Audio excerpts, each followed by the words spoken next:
Here we have a 1998 Ford Ranger, and I'm doing a spark plug change out here. I just took the old plugs out of the engine and replaced them with some new AC Delcos, as well as two sets of wires. This particular engine actually has 8 total spark plugs. There's 2 per cylinder. Even though it's a 4-cylinder, there's actually one on each side, one over to the left, one over to the right. One intake, one exhaust spark plug. You can see the leads go back to 2 coil packs over here, right above the alternator. Kind of an interesting setup, how Ford put this motor together, but you can see all the way in the back, all the way for there, 4 over here, and 4 over on the other side.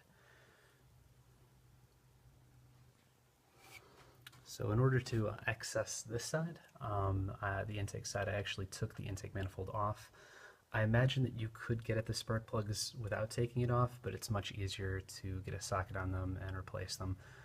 They don't have many threads on these particular plugs, so they're easy to break free, but they do seize up if they haven't been replaced recently. There is antifreeze lines you can see with the bolt in it right there that run to the intake manifold, which I also chose to take off. But it is a pretty big job for a tune-up for a 4-cylinder. It's not the typical 4 plugs, 4 wires, and you're done. It's 8 plugs, 8 wires, both sides of the engine, so it's a little bit more of a challenge.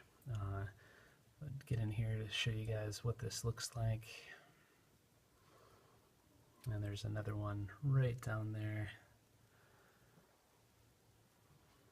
And I can show you as well as the intake, what that looks like in the top if you decide to take this off.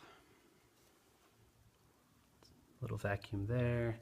This goes to the brake booster, that line. And these are the 2 antifreeze inlet and outlet.